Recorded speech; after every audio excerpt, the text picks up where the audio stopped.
নমস্কার বন্ধুরা, আপনাদের স্বাগত টেস্ট অফ বেঙ্গলের কিচেনে। আজকে আমরা একটা নর্থ ইন্ডিয়ান একটা চিকেনের রেসিপি আমরা বানাবো, চিকেন লাবাবদার। এই চিকেনটা বানানোর জন্য আমাদের যেটা প্রয়োজন সেটা হচ্ছে, এখানে আমি 1 কিলো চিকেন নিয়েছি। এটা চিকেনের টেন্ডি পিস নিয়েছি আমি, আপনারা যে কোনো রকমের চিকেনের পিস নিতে পারেন, এটা আমার চয়েস, আমি নিয়েছি। আর এখানে আছে পেঁয়াজ আছে, এই পেঁয়াজটাকে আমি ছোটো ছোটো করে কেটে নিয়েছি। এখানে 2টো মিডিয়াম সাইজের পেঁয়াজ আছে।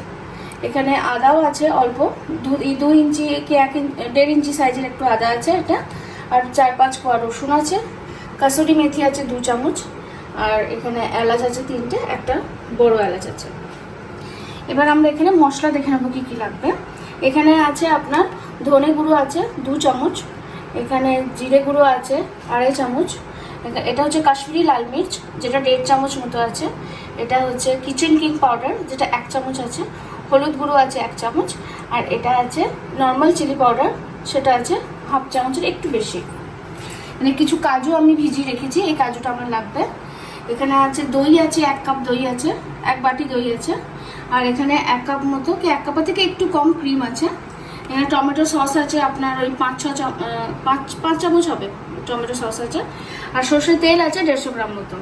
এবার আমরা রেসিপিটা শুরু করব। রেসিপি শুরু করার জন্য আমাকে প্রথমে এখানে এই যে কাটা পেঁয়াজটা আছে, এই পেঁয়াজ, এই রসুন, আর আপনার আদা, আর এই যে কাজু বাদামটা, এটা আমি জলে এখন সেদ্ধ করে নেব।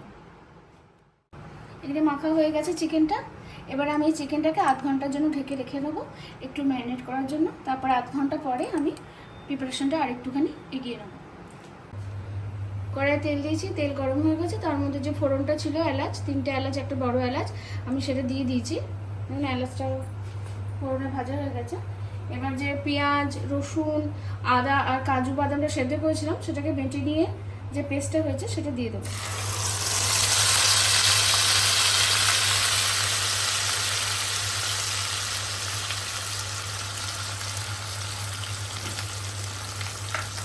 এই পেস্টটাকে এবার ভেজে নেব।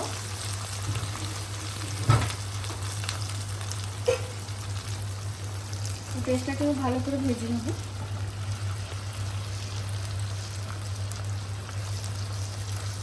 যতক্ষণ তেল ছাড়ছে ততক্ষণ এই পেস্টটাকে ভাজতে হবে। এদিকে আমি কাসুরি মেথিটাকে এখানে আমি অন্য গ্যাসে আমি ছড়িয়ে দিচ্ছি। কাসুরি মেথিটাকে একটুখানি ভেজে নেবো, হালকা করে ড্রাই রোস্ট করে নেবো। এরকম ড্রাই রোস্ট করে নিয়ে এটাকে মুড়ো করে আলাদা করে সাইডে রেখে দেবো।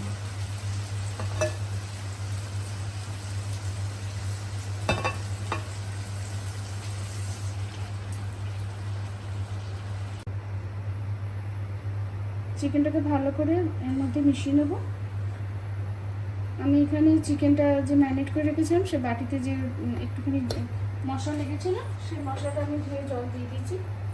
দিয়ে এবার চিকেনটাকে আমি যতক্ষণ এই জলটা শুকোচ্ছে ততক্ষণের জন্য আমি ঢাকা দিয়ে ফুটতে দেবো।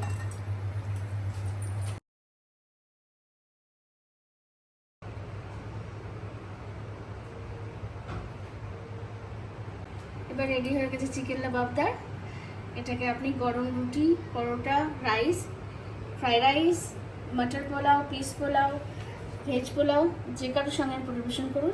খুব সুন্দর, টেস্টি। আপনারা সবাই ঘরে বানিয়ে এনজয় করুন। Thank you so much.